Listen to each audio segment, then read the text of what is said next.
wabarakatuh. Halo teman-teman semuanya, kembali lagi di segmen Pribun, pertanyaan random seputar isi di bulan Ramadan. Kali ini kembali lagi dengan saya, Nabila Komarsyifa, dan dengan Ustadz Abdul Wahid.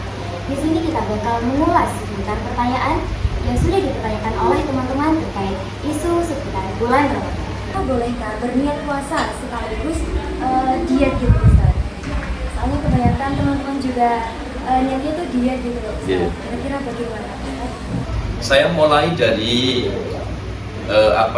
antara puasa dengan diet. Puasa Ramadan itu adalah ibadah mahdhah, ibadah yang sudah ditentukan syarat dan rukunnya, tata tertibnya, waktunya. Sedangkan diet itu bukan bagian dari ibadah, ya. Diet itu bukan bagian dari ibadah. Lalu bagaimana ketika ada orang puasa disertai dengan niat diet? Ya, sebenarnya tanpa niat diet pun kalau kita puasanya benar, ya sekaligus jadi diet. Kenapa banyak orang puasa itu tidak jadi diet? Ya karena siangnya dia lapar-lapar dan dahaga, haus dan dahaga, tapi ketika berbuka dia makannya apa adanya, diawur saja. Akhirnya tidak jadi diet. Ya. Nah, kemudian amal ibadah seseorang itu tergantung niatnya. Innamal a'malu binniyat. Sesungguhnya amal itu tergantung niatnya. Wa innamal likulli imri'in ma nawa. Dan setiap segala sesuatu itu didapatkan seseorang sesuai dengan kadar niatnya.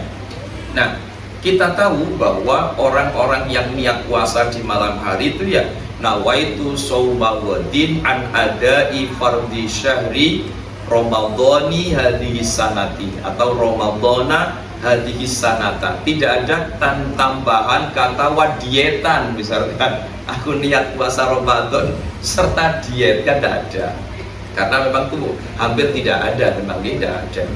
Nah, tapi andaikan ada orang yang puasa tapi disertai dengan niat diet, ini ya, kalau puasanya itu puasa sunnah, ya, kalau puasanya puasa sunnah atau puasa mutlak, sah-sah saja.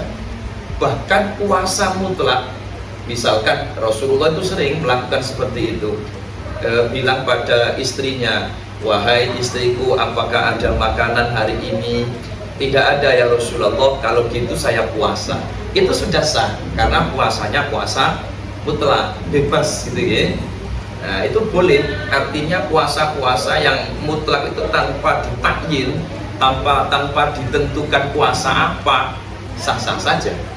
Tapi kalau puasanya itu terkait dengan misalkan puasa Senin, puasa Kamis, puasa hari putih, puasa Syakban, ya, puasa Syawal atau puasa sunnah yang lain, itu memang harus disertakan, ya. Nawaitu shauma ghadin bil yaumil khamisi misalkan. Tapi kalau mutlak aku meni kosong, tidak apa-apa. Lalu bagaimana dengan puasa Ramadan, ya? Puasa Ramadan itu adalah puasa yang wajib, fardu ain bagi setiap muslim yang mukallaf. Maka puasa Ramadan itu niatnya tidak boleh digandeng dengan niat-niat yang lain, ya, tidak digandeng dengan niat-niat yang lain. Kalau toh ada orang yang puasa Ramadan, nawaitu shauma ghadin an ada'i fardhi syahri ramadhani hadhihi sanati fardholillahi ta'ala, dia puasanya sesuai dengan aturan fikih, niatnya ya seperti itu, tapi ada motivasi lain, sampai tak niati diet lah, awak sirot terburuk kan teman-teman, ya, seperti itu. Apakah boleh? Ya, sebagian pendapat ulama tetap puasanya sah, ya. Pendapat yang kuat mengatakan puasa Ramadannya tetap sah meskipun tidak diembel-embelkan ke niat puasanya yang tadi malam. Kan gak ada nawa itu shauma ghadin musir diet, tak ada yang diet, ya. Jadi pendapat yang paling kuat mengatakan ya tetap sah. Tetapi bicara soal pahala, ini ulama berbeda pendapat. Imam Az-Zarkashi dan Imam Syekh Sultanul Ulama Syekh Izzuddin Abdul Aziz bin Abdus Salam itu mengatakan bahwa orang yang puasa Ramadan kok diembel-embeli niat diet itu tidak dapat pahala. Menurut Syekh Izzuddin bin Abdus Salam dan Imam Az-Zarkashi. Tetapi menurut Ibnu Hajar itu secara mutlak mendapatkan pahala. Nah, menurut Imam Ghazali beda lagi soal pahala lagi. Orang yang niat puasa Ramadan tapi dibarengi niat diet. Menurut Imam Al-Ghazali tergantung mana yang dominan. Kalau yang dominan itu niat dietnya, dia gak dapat pahala. Tapi kalau yang dominan itu niat puasa Ramadannya, dia pasti dapat pahala. Kalau imbang, niat diet ya niat Ramadannya imbang, dua-duanya gugur, gak dapat pahala. Seperti itu. Ini menurut Imam Al-Ghazali ya. Ada, saya tidak hafal untuk rujukan Arabnya ini, ada referensinya ini. Tanbihun hadza binisbati lisihah amma thawabu faqala Az-Zarkashi adh-dhahiru 'adamu fusuli ya. Wa qad ikhtara Al-Ghazali fima idza syaraka fil ibadati ghairuha min amrin dunyawiyyin i'tibarul ba'ithi 'ala al-'amal fa in kana al-qasdu ad-dunyawiyyu huwa al-aghlabu lam yakun fihi ajrun wa in kana al-qasdu ad-diniyyu aghlabu falahu biqadrihi wa intasawaya.